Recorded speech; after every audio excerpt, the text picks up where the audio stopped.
Middle east एक बार फिर सियासी और फौजी तनाज़े का मरकज बना हुआ है। हालिया दिनों में ईरान, अमेरिका और खाड़ी ममालिक के दरमियान बयानात और इल्जामात ने सूरत हाल को और पेचीदा बना दिया है।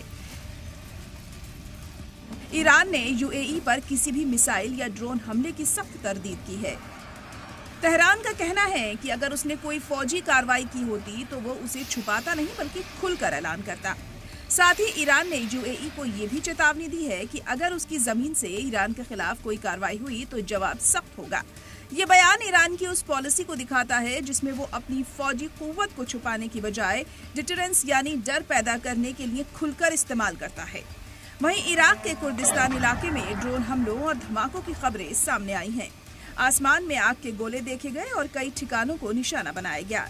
हालांकि इन हमलों की जिम्मेदारी वाज़ेह तौर पर किसी ने कबूल नहीं की, लेकिन इलाके में तनाव बढ़ता जा रहा है। दूसरी तरफ अमेरिका के सदर डोनाल्ड ट्रंप ने दावा किया है कि ईरान की फौज पूरी तरह खत्म कर दी गई है और उसके पास सिर्फ छोटी नावें बची हैं। उन्होंने ये भी कहा है कि अमेरिका जंग में बहुत अच्छा कर रहा है, लेकिन दिलचस्प बात यह है कि इसी के साथ ट्रंप ने प्रोजेक्ट फ्रीडम को आर्जी तौर पर रोकने और ईरान के साथ समझौते की बात भी की है। अगर ईरान वाकई पूरी तरह कमजोर हो चुका है तो फिर बातचीत की जरूरत क्यों? ईरान की असली ताकत सिर्फ उसकी फौज में नहीं बल्कि उसकी स्ट्रैटेजिक पोजीशन और नेटवर्क में है।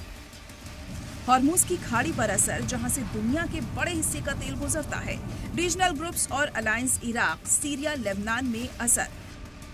मिसाइल और ड्रोन टेक्नोलॉजी में महारत। असिमेट्रिक वॉरफेयर यानी छोटे लेकिन असरदार हमलों की स्ट्रैटेजी। यही वजह है कि बड़े बड़े दावों के बावजूद ईरान को नजरअंदाज करना आसान नहीं। मौजूदा सूरत हाल ये दिखाती है कि एक तरफ सख्त बयानबाजी जारी है, दूसरी तरफ बैकडोर डिप्लोमेसी भी चल रही है। ईरान न सिर्फ अपनी जगह बनाए हुए है बल्कि हर कदम सोच समझ कर उठा रहा है। ट्रंप के बदलते बयान ये भी बताते हैं कि जंग सिर्फ मैदान में नहीं बल्कि मीडिया और सियासत में भी लड़ी जा रही है। आने वाले दिनों में ये देखना अहम होगा कि ये तनाज़ा खुली जंग में बदलता है या किसी समझौते पर खत्म होता है। ब्यूरो रिपोर्ट, सलाम टीवी।